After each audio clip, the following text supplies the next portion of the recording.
GSI.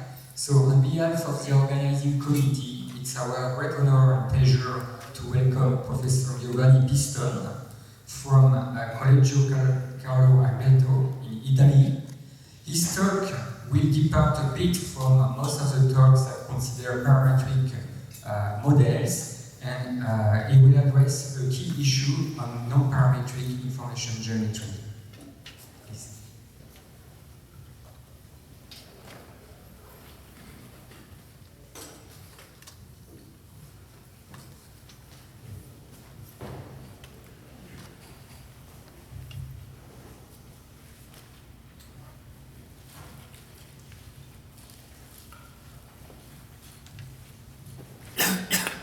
Bien, bonjour. C'est un plaisir pour moi d'être ici. J'ai étudié en France, j'ai fait le 3e cycle à Rennes. Et je voudrais dédier mon talk en français, je oublié. Mon maître à Rennes, Professor Michel Métivier. Good morning. I'm going to talk about non-parametric information geometry, and actually on the slide you see the link to this presentation.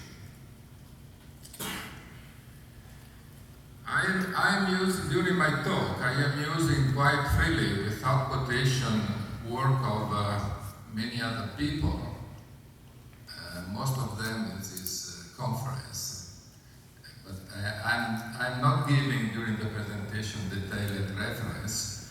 You can find the reference, almost all the reference, in the paper in the proceeding, and in another paper where I have developed one of the example, precisely the example concerning the treatment of Boltzmann entropy and Boltzmann equation. And unfortunately, there is a big number of, large number of typos in the paper in the proceedings, and some of them are corrected in a version of the archive. I am going to, in some sense, I am going to follow quite closely the presentation by Professor Amari yesterday. And in particular, going back to his slide on the history of information geometry, I would like to recall two important contributions from my point of view. One is a contribution by Efron, and the corresponding comment by Phil David. And the other one are the contribution by Professor Amari and Professor Nagaoka. These contributions are important because with the paper, at least for me, with the paper from by Efron, there was a sort of switch of paradigm, moving from the focus on Fisher information and the related Riemannian structure to actually a different geometry, a geometry based on exponential families. So Efron ideas is to take a statistical model and put it in a larger exponential family, and then use the structure of the exponential family to discuss the statistical model. So actually this means that there are at least two geometries on the probability space. The geometry induced by the exponential structure and the geometry induced by the Fisher information. And actually, the great contribution by Amari and Nagaoka to explain that there is a full family of geometries, and the most important being the geometry of the exponential family, this geometry has a dual counterpart, which is just the geometry of the simplex, and in the middle there is the Riemannian geometry. So anyway, my point of view is the point of view of Ephron in some sense. So first remark is that there is a basic invariance in statistics, and it's a fact that the same in statistics they teach that it's not the probability which is important, it's the likelihood. And two different statistical models can be represented by different likelihood with respect to different reference measures, but the inference should be the same. And a valid option is to consider the Fisher score, which is independent. The Fisher score being the derivative along the model of the logarithm of the likelihood. So the Fisher score does not depend on the reference measure and has expected value 0. And now the next point is find the largest possible exponential family where I want to embed my specific model. Now every density Q, which is equivalent to a given density P, is of course of exponential form, because every positive function is an exponential of something. And the random variable that appears in the exponent, here denoted by V, has to be, is not a generic random variable, because the exponent, the exponential function of V has to be integrable. So this is a basic unavoidable condition. But to avoid, for technical reason if you want, or for more basic reasons having to do to the fact we want to avoid a situation where we are near the border of our structure, we actually require a bit more. That is to say that the expected value of the e to the power theta v is integrable for all theta in some open interval, which is in some sense the same as requiring the existence of the one-dimensional exponential family.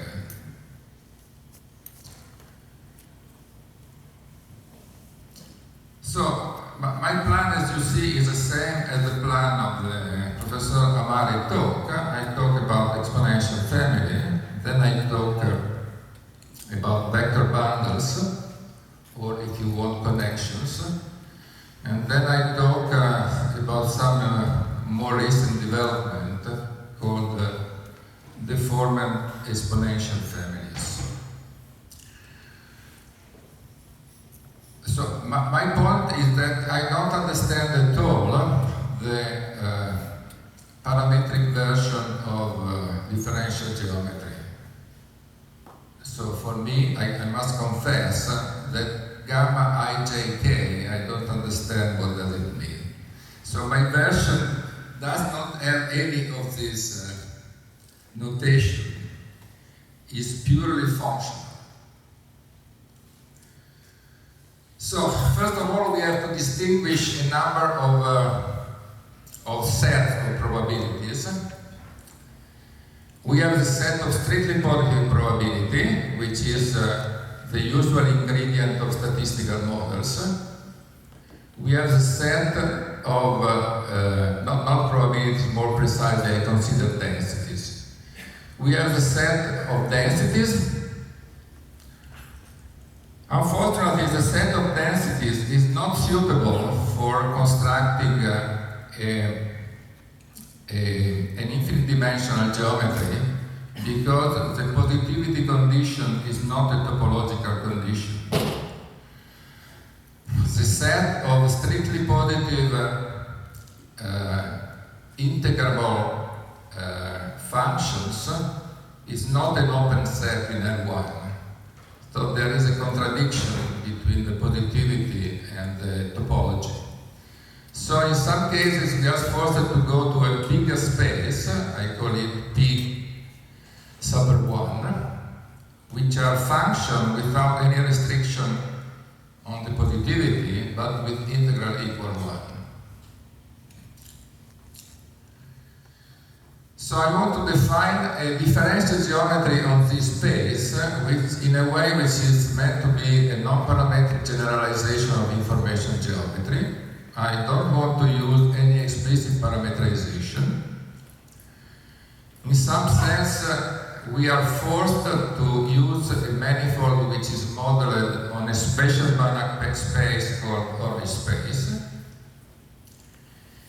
And finally, I don't have in mind actually statistical application. I have in mind application where the problem is intrinsically non-parametric, for example, in statistical physics, or information theory, or optimization, or filtering.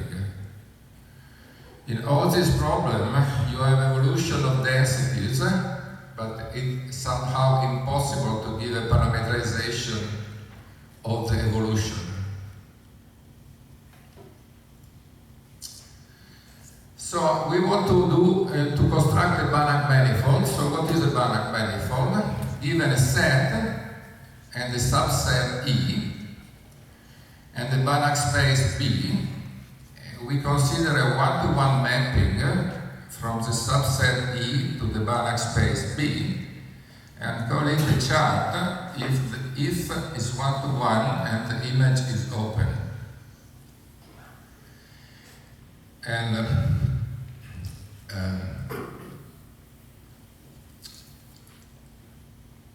this is slightly different than considering what is called a parametrization. A parametrization is something that goes backward, goes from the set of coordinates to the probabilities.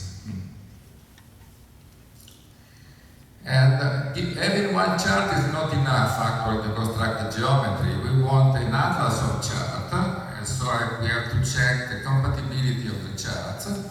If I have two charts, one defined on E sub 1 and the other one defined on E sub 2, they are jointly defined on the intersection of the two domains, and we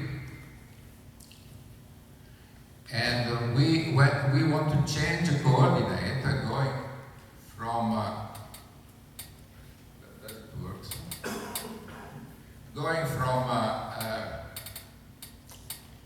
the one open set in the Banach space to an open set in the Banach space. An important remark, and we want this change of coordinate to be smooth. An important remark is that in this Banach space setting, the Banach space can be different for any chart. So it's not like in the finite dimensional case where the Banach space is always Rn, but here every chart has a different Banach space. But as the change of coordinate has to be smooth, these Banach space are to be isomorphic.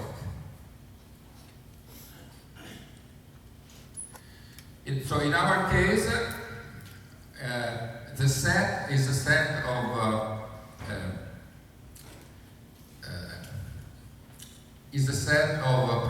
positive densities, and we have a chart S sub p for each density p, in such a way that h sub p of p is 0. That is, this is a sort of reference system centered at the density p. And actually, in my construction, the construction is simplified with respect to the general definition, because the domain of the charts, EP1 and EP2, are either equal or disjoint. So actually, in my construction, the manifold splits in non-connected components, and so, in some sense, it's not true it is a manifold on the full set of positive densities. It's actually there are actually different pieces, each piece being quite small. So this is a situation. I put on this picture to remember my notation. We have two reference points, P1 and P2.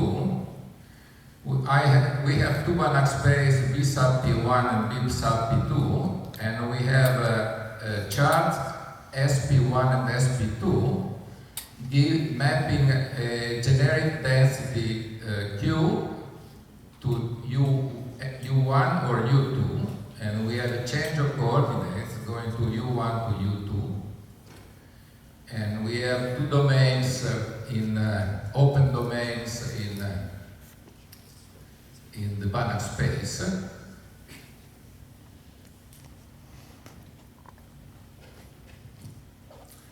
So what is E?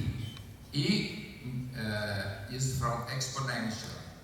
E is in some sense the maximal exponential family we can construct around P, around, for example, P1. So first of all, we have to define the model space. The model space is an ordered space. For example, we take phi of y, hyperbolic cosine minus 1. This is a convex function, 0 and 0, and define the ordered space associated to phi as a vector space or more random variable such that expected value at p of phi alpha u is finite for some alpha larger than 0. As phi is actually the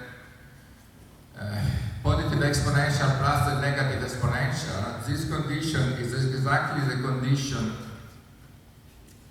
that the moment generating function of the random variable u is finite in some neighborhood of 0. And or in statistical terms is exactly the same condition that there exists around p a one-dimensional exponential family in the direction u. So in some sense, I've been asked many times why ordered space, and my answer is that I don't see any other solution. So if you want at least one-dimensional exponential family, the space has to be the ordered space. There is no other option. So it is possible to prove that this space this vector space is a Banach space. The unit goal being the set of u where expected value phi of u is smaller or equal to 1, and there is a natural way to construct the norm. Precisely, you take u and you divide by rho until you enter the unit goal. This space has a number of issues. Probably the most important one for statistics is the following. A norm of some random variable u is equal to 1. If either expected value with respect to v of phi of u is equal to 1 or smaller than 1, but divide for something and try to prove that the norm is actually smaller than 1, I can't, because I always get plus infinity. So if phi were the usual square function, the only space would be L2, and this abnormal case would not be there. So this means that the surface of the unit ball is not regular.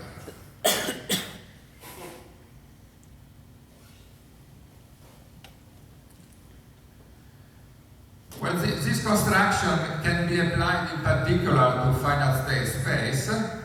In finite state space, everything is simple.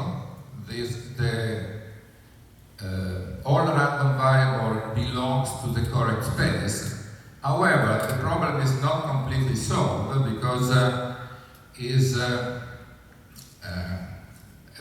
actual computation of the moment generating function or the phi function is actually computationally quite difficult. Even in the cases that in statistical physics are called solvable, I think, easy models, you can actually do the computation in explicit form, but you find a from the point of view of computation, something very difficult. It's a big sum of big products. So sum of products is something on which in computer science people has worked a lot, and there are many algorithms to tackle this problem. So what I want to say is that this of course applies to the finite state space, but the finite state space is not as simple as it seems. Well, this is an example to show this problem of the non-regularity of the unit ball. Here you have an example where we take the negative exponential with some factor. This can be computed with the incomplete gamma function, and we get for the phi function as a function of alpha the following result. You have finite result up to -1 plus 1. The value in -1 plus 1 is finite, but after the value of absolute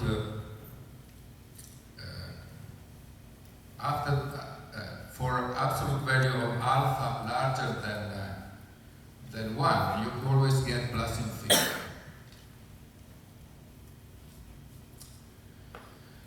Now I want to talk of something which is very simple actually, but is of key importance. As I want to model my manifold on these spaces, I have to show that at least for density which are not too far, the two spaces are isomorphic. And this is not obvious at all. If you have two different densities, P and Q, L2 of P and L2 of Q, L spaces for different Q, which is required by the construction of the Banach manifold, is not obvious in general, but it is true for the Orr space. So we take two densities, P and Q, and consider the closed exponential family, or Ellinger arc, as it is sometimes called, going from P to Q. So it's P to the 1 minus theta, Q to the theta, divided by the normalizing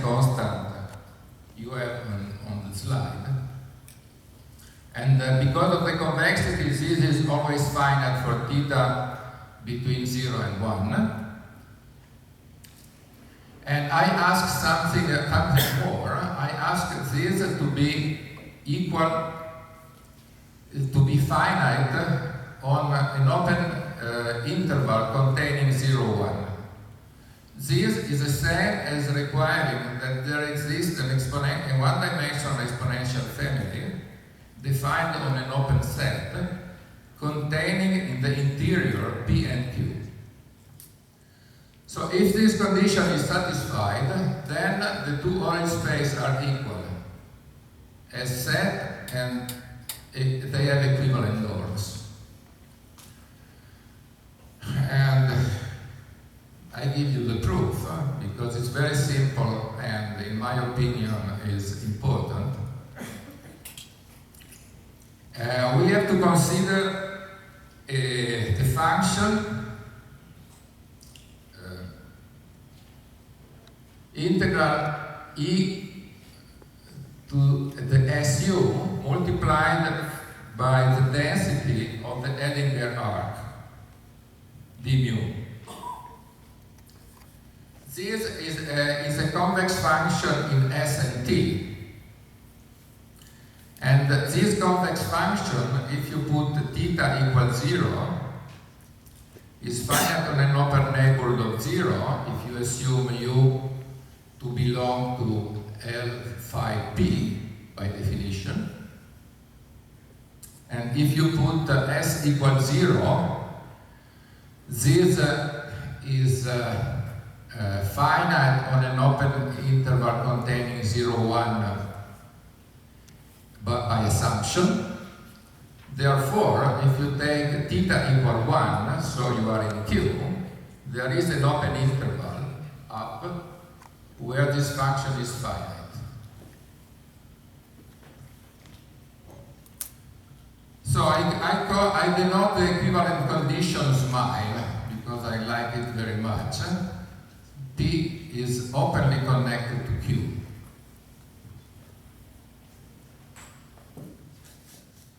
So now we can define the chart. So the chart is exactly what we expect to be. We take a reference P, we take the log likelihood, log P upon Q, and we center it. And actually the centering is minus the expected value of log Q upon P, that is plus the divergence PQ. So this is the mapping, and this mapping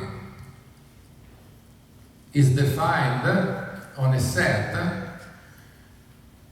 which is the interior of the proper domain of the function K. So Kp is the logarithm of the moment generating function, the cumulant generating function. This is a convex function. This convex function has a non-empty interior in the space, in the Oric space, and we take the interior of the proper domain, which is an open set, a non-empty open set. And on this set we define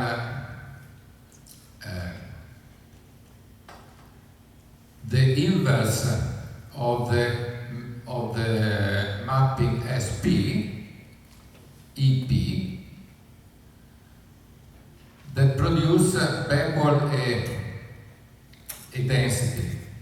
So this is nothing less than a rephrasing of the theory of the exponential family in this